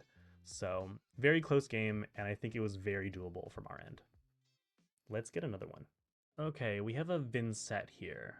This is a really interesting situation where I really want AB1 to stop a lot of Vynssett's relevant abilities. So we're going to bring the Arcane Lantern that Eugene has in the sideboard here. Not a huge fan of Arcane Lantern personally, but we'll see how it goes. I also like having more ways to push through because Vynnsett can be relatively defensive. So I'm going to bring in this Tear Limb from Limb and maybe go down a Trot Along. I'd rather go down a blue 2 blocks, maybe like a Pummel. And that's likely all I'm going to bring in here. Yeah.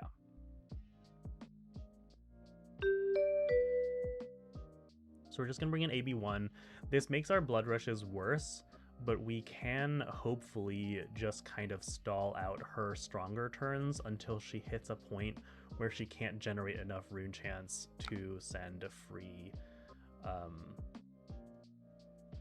This is actually absurd. These opening hands have been terrible in ways that I could not expect.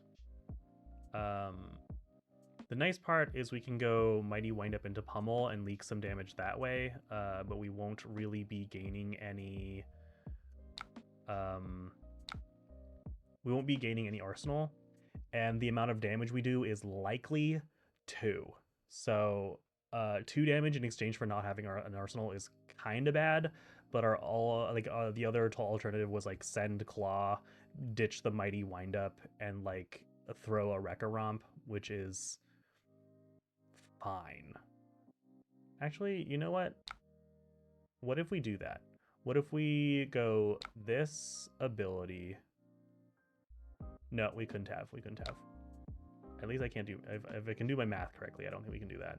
We can do this. We have 3. We have to pitch another card, then we would be able to... Yeah. Attack. Send a message. Sorry. They only block 3 here. Okay, I'm very surprised. The nice part is like the reason why they didn't block with the other 2 cards is potentially they like the other 2 cards. So we hopefully get to knock out a card that they would have liked to keep here. But otherwise, that was not a good opening hand. I'm really really unfortunate that we didn't find Blood Rush in opener or Savage or Sand Sketch Plan in opener any of these games so far. And then we do this.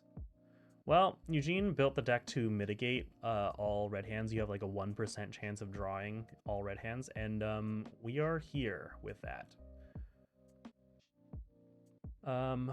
The good news is if they don't generate more than one rune chant this turn, we can pitch to the rune chant and just block and then arsenal a card. Let's hope they don't activate Vynnsett. I would be very sad. They did not activate Vynnsett for Beseech the Demigod. Are they playing a second one? They are playing a second one. They're not losing life for that one either. I will AB 1. And then we can block 9 on this. We can block 11 on this. Because I'd rather them not have an Eloquence token. And this hand was doing nothing anyway. So really glad that that happened, because I'm pretty sure they could have just used Vynnsett's ability one time to prevent us from being able to... They would have guaranteed their Eloquence token there. Okay, so we had a triple blue hand with a yellow into a triple red hand. Let's see what's next. Give me something playable, please. Okay, this is playable. We'll likely pitch this Pummel for the AB, and then we'll send the Bear Fangs and arsenal whatever's left. Is my current plan. The alternative is we can also pitch the Sand Sketch for AB and then use the Pummel for Bear Fangs later. Ultimately, what we're doing is we're going to pitch one of these cards. Or banish one of them. For Cull. So they've banished Cull. But it won't have Go again if they play it right now. So maybe this is a Creeper's turn? Be pretty early for a Creeper's turn, I'd say. They're in the tank. Opponent thinking. This is a good opportunity for us to think as well. What I'm finding in terms of narrating my own battles against others is there's a lot that goes into my thought process. And sometimes I can't keep up vocally with what I want to be saying and also what I want to be doing. So like in games, I tend to check a lot of my opponent's graveyards a lot more. I feel like in the past couple games, I've also been like pretty negligent about like checking what my opponent's been pitching. So, okay, tear through the portal. They're going to give their Cull Go again, I believe. Yeah. That's okay. We will banish the Savage Feast. I would like them to actually attack me, though. Okay, well, I haven't lost life. But the Cull effect doesn't ask for that, I believe. Yeah, so I'm going to choose this card. Well, I'm also okay with just like pitching if this doesn't work out and arsenaling the Bear Fangs, so I'm gonna banish the Pummel actually. Because I'd rather have one of these two cards in arsenal.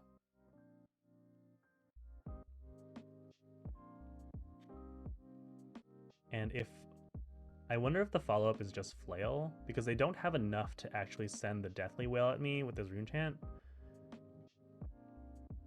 So, okay, they're breaking the Vexing Quill Hand. Unfortunately, I cannot stop the Deathly Wail from gaining them more rune chants, I believe. Oh, I knew. Oh, no, I can. I can block with more armor. I'm not a huge fan of blocking with armor this early. But I think I'm okay with this because they have popped their Vexing at this point. And I will AB3 here.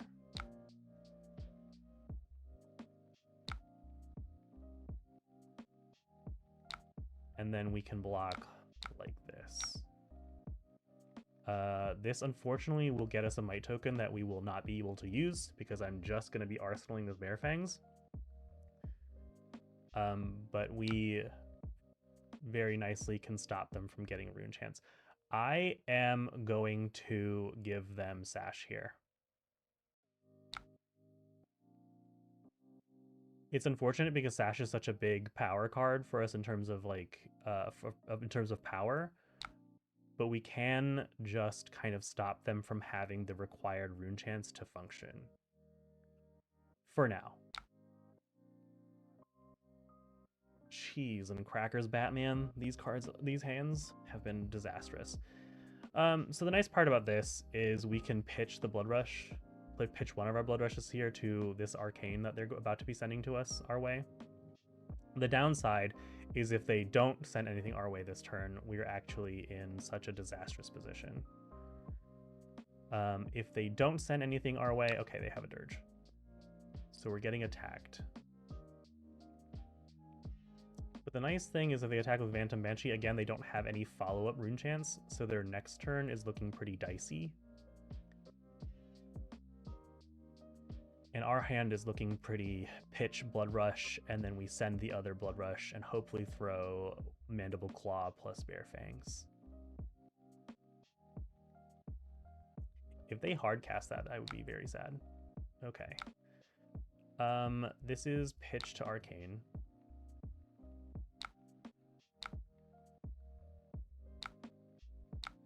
Not pitching to Arcane. Not pitching to Arcane.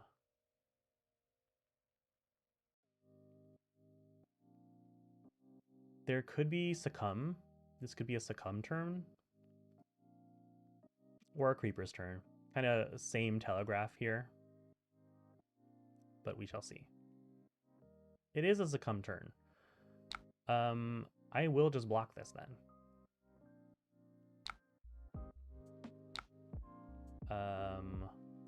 1, 2, 3, 4, 5, 6,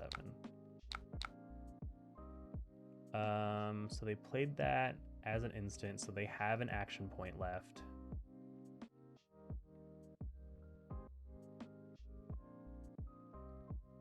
Yeah, I'll block like this. I could block with a Scowling Fleshback here because they did secretly reveal, I think, a Banish from Arsenal situation. But it's okay. I'm just going to give 7, and then if they want to throw another thing, they can throw another thing. Presumably a flail. I don't want them to have this rune chance so badly that I think I'm just going to block with the Blood Rush. This is getting a little dicey because, again, I've blocked with a lot of my equipment early, and that's not typically what I do in games. But it's just kind of like this situation that's presented itself. That's wild. That's wild that this is the hand that I'm being given. Because I'm truly losing the ability to do damage if I have to block with this, which I think I'm going to at the moment. Again, keeping Vynnsett off of rune chance is so helpful. And it's really helpful if you have like follow-ups, right? If there are plays you can do. But currently I have not been doing the follow-ups. My follow-up plays have been like past the turn. So not super excited about where I am in my in this current matchup.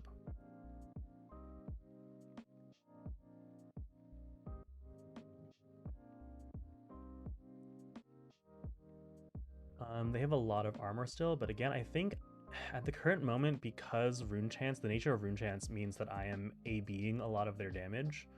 Like, it is okay for me to be pitching cards to AB, but this is horrible. Objectively, we drew 2 Blood Rushes together. We're gonna AB 1, put this pulping to the bottom.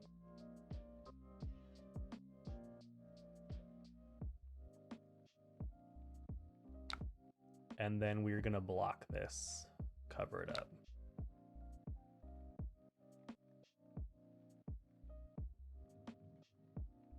And they're gonna take another blood. They're gonna take their first, I think, point of blood debt here from that widespread ruin. But yeah, I'm running out of armor to cover up these this flail of agony throw. That confusion. I don't think they should have conceded there. There was a lot of game left to be played, especially considering how I blocked with a Blood Rush, threw away Sash to block a Flail of Agony, and pitched a Blood Rush to the bottom of my deck. Like, and the other Blood Rush is here. And since I'm gonna have to push that to the bottom, they're gonna be like right next to each other. Horrible situation. So I think my opponent actually gave up way too early, but we'll take it. Okay, we've got a new. So our standard equipment is fine. Let's hit him with a good luck, have fun. They are deciding to go first, so that's fine. We're gonna bring in these weakest links, bring in a snag, and probably the 2 sink belows. We got to go a little bit crazy here. I'll also bring in this. Because we're playing against Assassin, we have to go a little bit crazy. So I'm okay bringing in 67 cards into this matchup. I think I'm actually going to cut 1... you know what? Let's just go with it. Again, since this deck is like relatively new to me and I haven't gotten like a million reps into like every single hero, I want to be able to really get a feel for what the deck wants to do before I make any major changes or the like. So the good news is they just burned a weakest link. Normally, it's so sad seeing this card be effective against me, because normally I am unaffected by weakest links because I never play these non-blocks, right?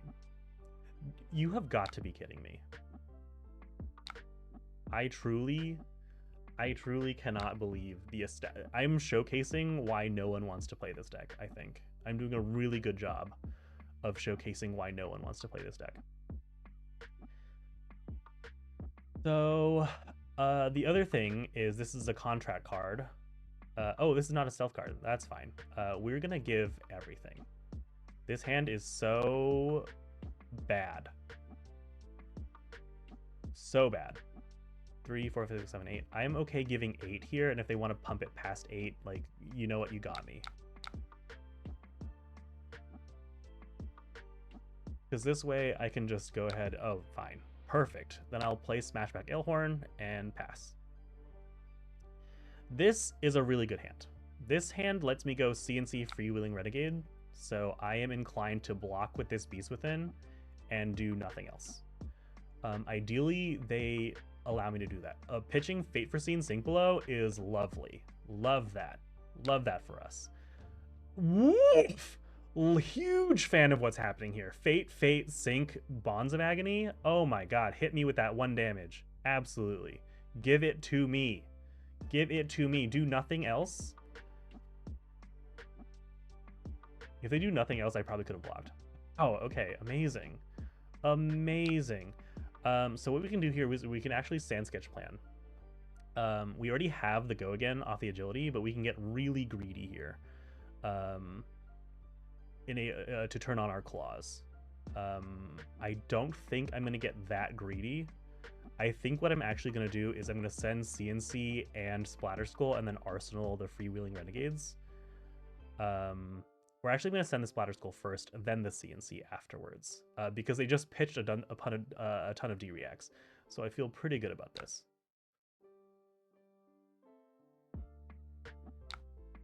Seven, Go Again. Okay, they're taking this one. Nope, okay. D-React, nice. And then we'll send the CNC. Okay. So they just have that 1 card in Arsenal again that they did not play last turn, and the 1 card in hand. So we'll see what's going on here. Spider's Bite. Presumably that card is not getting played again, so what I'm going to do is I'm going to pass on blocks, Sink Below, and Sink the Pummel away. Ultimately, it doesn't matter really what I'm sinking here. This hand is really... Rhinar is really testing my ability to play well, because, oh my gosh. Not my favorite situation, because we're going to have to put our Blood Rush in a situation where it's dangerous, can be threatened. But I feel like most of the time people want value off of this Freewheeling Renegades, So it's 6 damage, but if it's defended by action, it becomes 4 damage. So it incentivizes a block a little bit. Oh, they're choosing not to block. Sure. Sure. Free 6 damage. So we'll Arsenal the Blood Rush. This is a great Blood Rush hand. We see a Surgical Extraction. I haven't seen them play whatever is in Arsenal yet. So I'm a little concerned, but also I'm really okay with them banishing any part of this hand because my Blood Rush is an Arsenal. So what I'm gonna do is I'm gonna be a little greedy, and I'm gonna go ahead and scowl away one of the cards in their hand.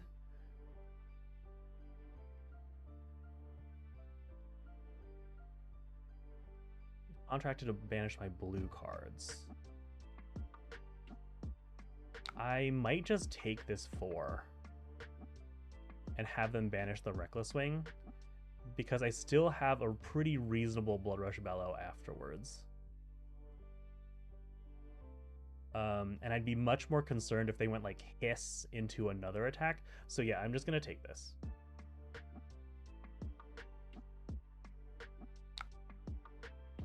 Okay, sure. So Venomous Bite plus an Homage to Ancestors from Arsenal, bringing it up to 8. Sure. I could use the Reckless Wing here, but I think I would rather just take 8 damage. I could respond with a Reckless Wing, honestly. What's actually really unfortunate is if I gave those 2 cards here, I could cover with the Reckless Wing and be pretty fine in hindsight.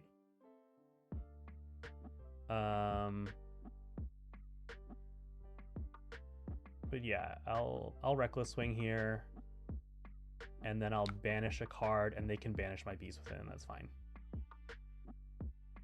So I'll deal 2 damage to them. They'll deal 4 damage to me, and then have priority. That's the really big downside. Was like, I guess I should have probably given the Scowling Fleshbag plus Savage Sash here, but I really wasn't willing to. I'll banish this. I really wasn't willing to Reckless Wing there. Wow, they hit a Blood Rush off the top. We are not having a good time in terms of like our good fortune. But this doesn't seem to be CYB new, so maybe that'll be okay for us. I would love to sink below here. This is so fine. I'm assuming they're going to be hissing this. Otherwise, I will so pass on reaction. Unless they give this go again, I am not afraid.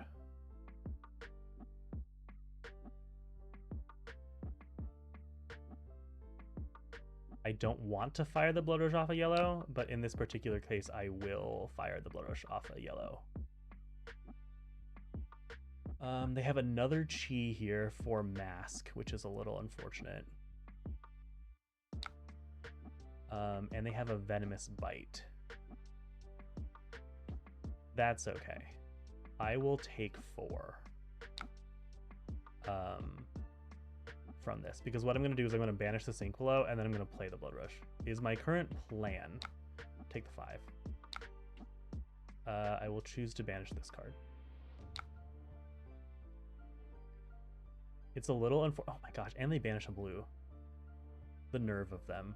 The nerve of them. Alright, at this point, we get to go Blood Rush.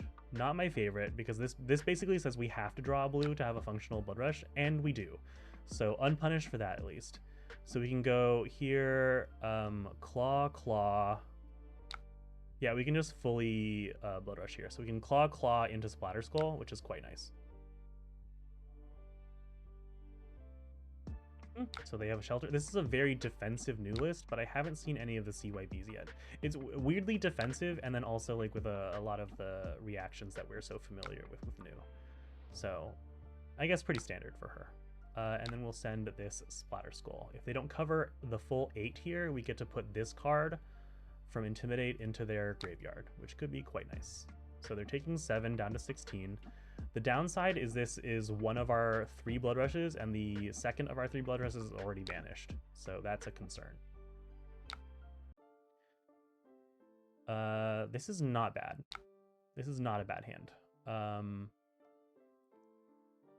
I'm inclined to block 3 on this Art of Desire body, and then send the weakest link, Arsenal the Savage Feast.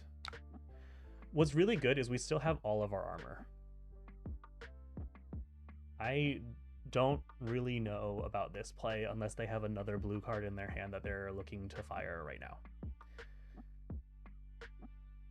Because they have not played a blue this turn. Okay, here we go. There's the blue. Sure. Give it a go again, pitch to mask. We will just choose to not have an arsenal, I think. We will banish this Savage Feast, and then we will take no damage. I am so confused with people constantly... I feel like people concede more often than they should, because this game was not over. Like, surely we were in a good position, no doubt. No doubt we were in a good position. But I feel like they had more going for them than they thought, I guess. All right. But I mean, I guess we'll take it.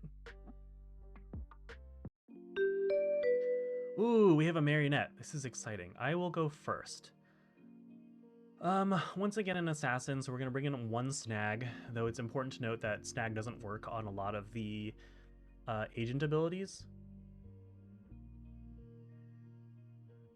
Again, it's an assassin, so things are a little weird. So I'm going to bring in both of those Sink Belows and a Thick-Hide Hunter. And that's probably about it. That's the extra, maybe an extra 6 to balance out the Sink Belows. And submit it like this. I always like to have a little bit of a buffer in terms of cards against assassins. Good luck, have fun. Okay, we found a sand sketch plan, which is nice, but this hand does not utilize it very well, in that it does not utilize it at all. This hand is actually pretty not good, but we can push damage if we succeed at a scabs roll here. So I'm gonna go for it. Okay, so get 3 on the scabs roll, which means no extra action. That's fine.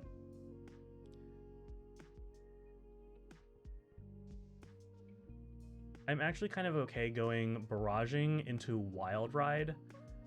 And if we get lucky, we get to follow it up with double Mandible Claw. We don't get lucky, so this is just 8 damage, which they can just fully block out, but we still get an arsenal, which is nice. Okay, and they're taking 1 damage here. That's fine. Oh, okay. Looks like they want to undo Aurora to start of turn. So we'll go this, this.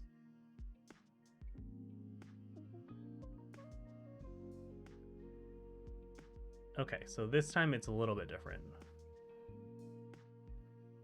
Let's invite to chat here.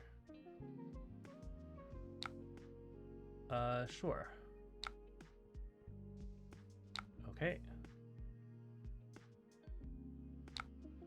Things are a little bit different this time, but that's okay. We can go ahead and send some more damage. They've chosen to become Black Widow, or to become an Arakni specialization pretty early, so I'm very okay with throwing my whole hand there in exchange for that. Especially because this hand does not block very well. Thick-Hide Hunter helps out a little bit, because his hand blocks 9 instead of just what we would expect to be 6 from this. That's a Savor Bloodshed, huh?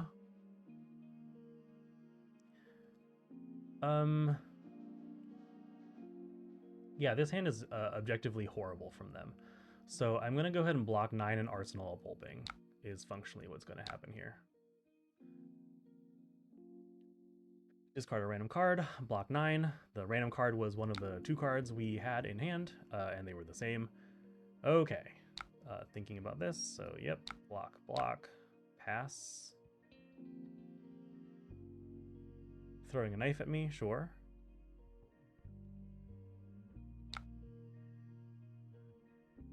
And then I will choose to, on my turn, just pass it over to them and arsenal this card. These Blood Rush hands have been atrocious. I'm gonna say it. I'm gonna be the one to say it. I don't know what's been happening with these Blood Rushes, but they have not been lining up. Let me tell you. This Blood Rush, it's not even like, I can't even like salvage this hand. This is the problem I have, by the way, with Wild Rides and Pulpings. They have no flexibility, right? So I can't even do something where I go block with the Wild Ride, block with the Wild Ride, block with the Skull Crack, or like hold one of these 3 cards and then like attack with the Pulping and then like arsenal the Blood Rush. Like I don't have that option. I just have to fire the Blood Rush off of a red here and hope I hit that Skull Crack. That's currently my game plan. Yep, please hit me with more damage because your boy is not blocking this turn. In fact, your boy cannot block this turn and have a profitable hand for next turn. There is a world where I go like block 6 here, which is like the worst world, where I have to go block 6 here and then send the Pulping from Arsenal. That's not where we want to be, but it's possible. This is just damage.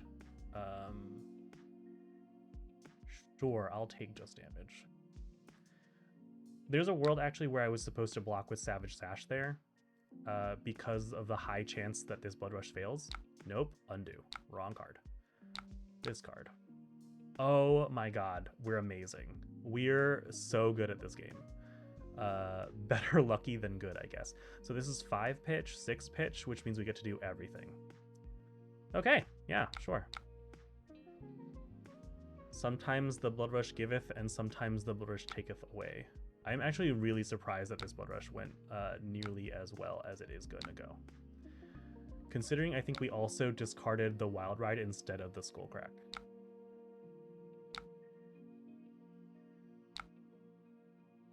Okay, taking 5, and then we will send the Pulping last.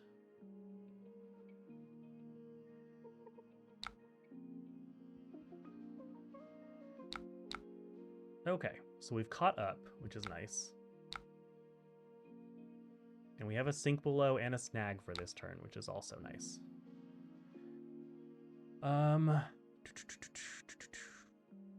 Yeah, attack reaction cards. So we have Orb Weaver Spinneret, equipping a Graphene.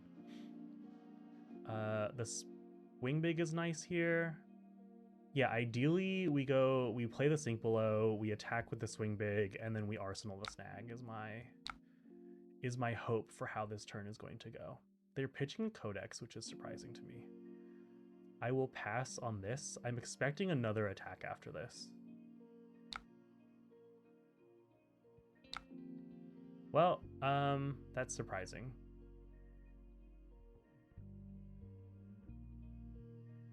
But we can still do exactly what I wanted to do, which is Sink Below. But instead, we just won't get to arsenal the Snag functionally. Because Snag won't work here. Well, Snag will work on this. But it doesn't actually help me much. So I will be taking 7 points of damage here and losing the Snag, which is fine. I could play the Snag and therefore bring this down to 5, taking 4, banish the Smashback, arsenal the Swing Big. Which I think is also okay because they don't really have a way to threaten my arsenal right now. In terms of them becoming part of the Brood again. So I'm actually gonna lean towards that play, arsenaling the Swing Big instead of playing it. So I'll Snag.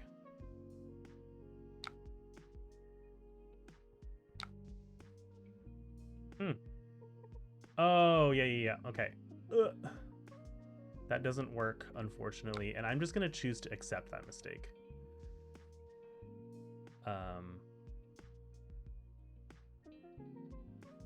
Yeah, because this is a dagger attack and not an attack action card.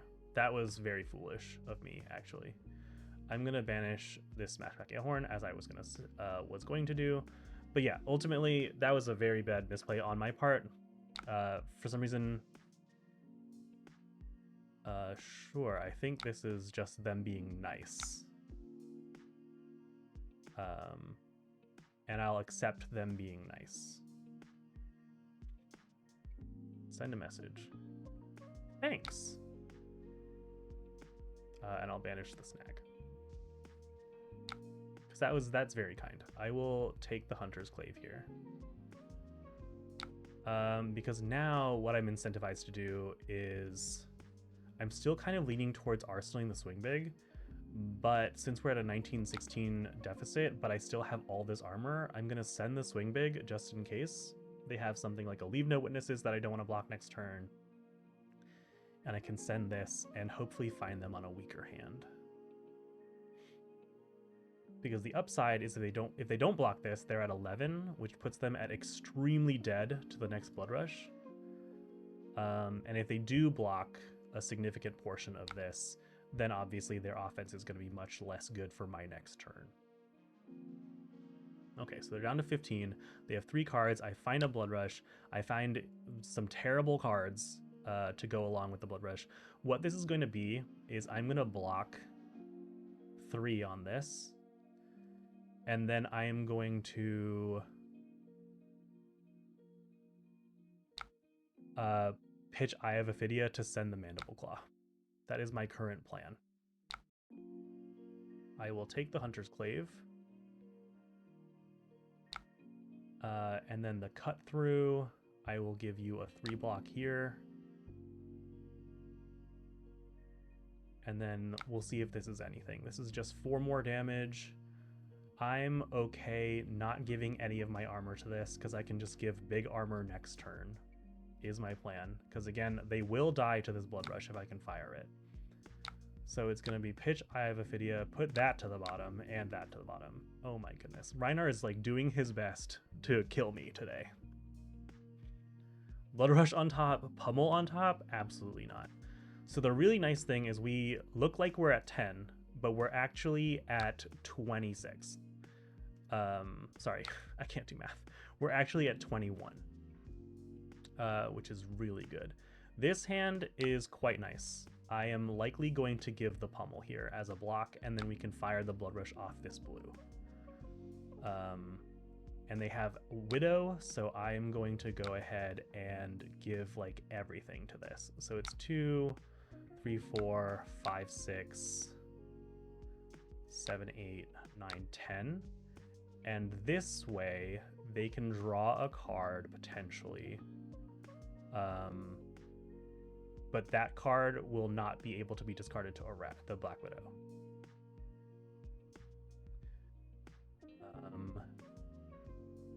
Yeah, I'll do it like this, and then we can see kind of what they want to do from here.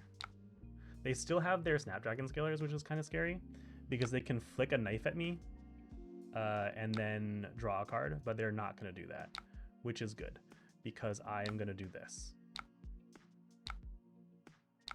So we have a Blood Rush, we have 2 pitch, so we can go 2, 2, 2. So we have everything lined up in such a way that we can just do it. So I'm going to do it. I was thinking for a moment there if I should pop Sash, but the Sash does not change the math, I don't believe. But again, these are decisions that normally I think I would take a little bit more time with these types of decisions, but because of, again, the video streaming format and like the trying to keep things a little bit more snappy, it's hard to both make the correct decision and also play at a speed that is like that remains like interesting to people who are watching. So we're gonna send the CNC. They have to respect this or die. And also we threaten their arsenal. So we get 3 cards, which is quite nice. And now we're at a stage where we can just wait for a Reckless Swing or pressure and hope for a Pulping at some point in time. Because we should have 1 Pulping left in the deck. Here comes Orb Weaver Spinneret. And a Mark of the Black Widow. quite good. Could be a reaction in hand. I'm okay to block for 7 and then send 7 back. If they hit me with a reaction here, that could be pretty good. That would be really good if they could hit me with a reaction here, actually. And I am marked. Big issue, big issue.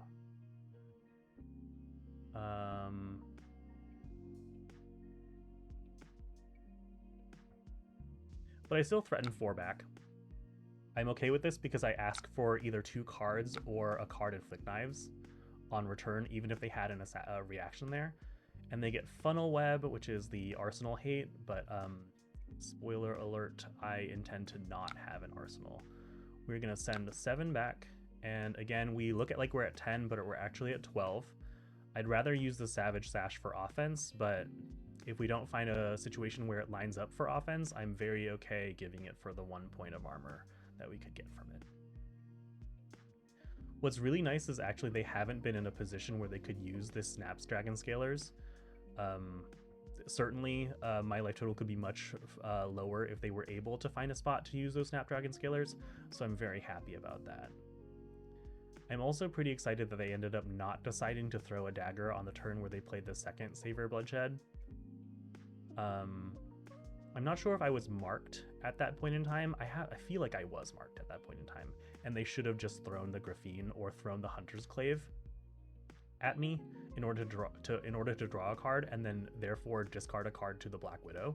I think that would have been a really good play on that turn, to threaten like my ability to send a full Blood Rush the next turn. But they decided to not do that, presumably to keep around a way to mark me later. So we'll see if they get punished for doing this. So we're presenting 7. It looks like it's awkward for them to block. Seems like I might be asking for 3 cards here. Okay, we're asking for 2 cards. They're giving me 2 3 blocks. Again, we're just kind of in a reckless swing waiting room right now. But I don't want to give up so much pressure that I just die.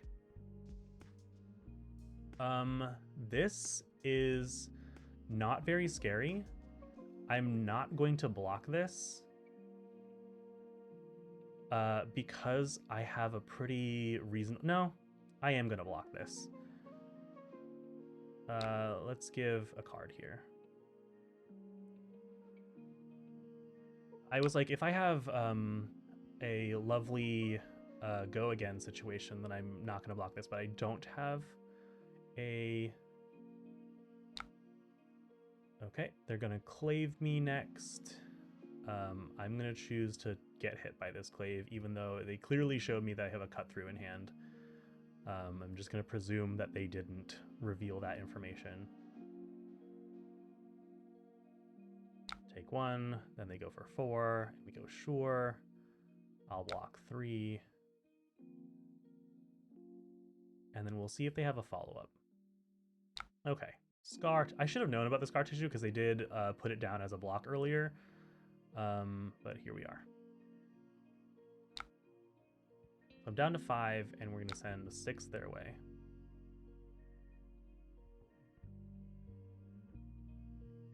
What's really interesting is they have pretty reasonable 2-card hands, and that was a 2-card plus Arsenal hand, so that was pretty good.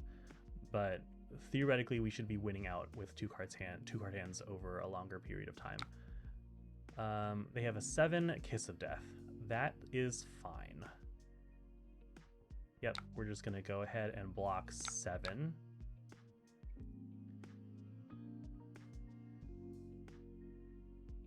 Because it is on the active chain link, so they can't throw it at me. So I'm going to block 7, and then I'm going to send this in packing back at them. Oh, that's actually quite good. Yep. Another miscalculation on my part, because they could hit me with the Hunter's Clave and mark me. They were able to get that additional point of damage over with Kiss of Death, and then also triggered the Kiss of Death on hit. Just like a couple misplays, from my part have really been very impactful in this game state. Also, not being able to find the reckless wings that we need have been very unfortunate, because they can keep throwing daggers at me right now, which is quite unfortunate. So I'm gonna have to give 2 cards here, possibly more. I think I'm gonna block 7 on this and then send back the agile windup is my current plan. Because they can throw this dagger at me, but it won't mark me is the thing. So I think I'm okay just giving 6 here and going to 1.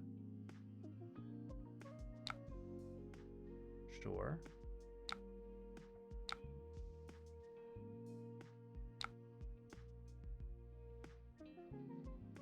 Okay. That's fine. That potentially is a reaction, which could be quite bad. But I'm okay just giving the 1 here, because if that's not a reaction, I just live. And they can't throw a knife at me this turn. So this gives me the option to Wild Ride from Arsenal, unless they flipped a reaction into Arsenal just now. Okay, send the Wild Ride, draw a card, discard a Mighty Windup, send 6, go again. Unfortunately, this is going to be just 9 damage. I would have rather it be more than that if we could have kept our chess piece, but we could not have kept our chess piece.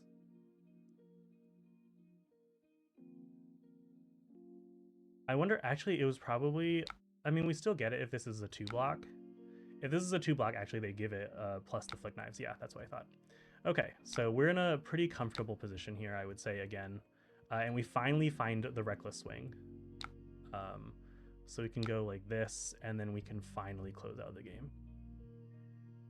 But I wouldn't say I played this like particularly well. I would say actually there was like a lot of misplays on my part that could have made the game a lot better for me.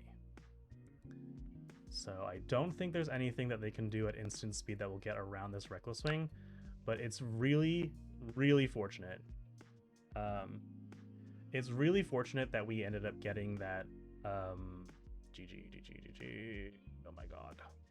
GG. Good game. It was really fortunate that we were able to find that Reckless Wing despite the shuffle, because I imagined at the time when we were searching for Reckless Wing, we were actually quite close to it, because we had 2 left in deck, right? So we had pitched 1 early, and I imagine we were actually quite close to finding that Reckless Wing, and then the shuffle happened with the Schism of Chaos, which could have potentially put the could have shuffled the Reckless Wings further away from us. So it was very nice that we eventually found that. And also we obviously got a little bit lucky because they did not find a 0-cost attack reaction to put into their arsenal from the Schism. So that was good as well. But yeah, a lot of misplays from me actually for this game. But glad we were able to still showcase the power that Rhinar can have in the late game with Reckless Wing, and obviously the power of Bloodrush Bellows, even through some variance here today. So that's gonna be the games for today. I hope you ended a good time enjoying the video. We ended up 3-2 on Eugene's list for this particular testing session, which puts the overall win rate for me at 79% through on Talishar win rate, which is, again, quite good. Thank you for watching, and I hope you enjoyed the video. See you next time.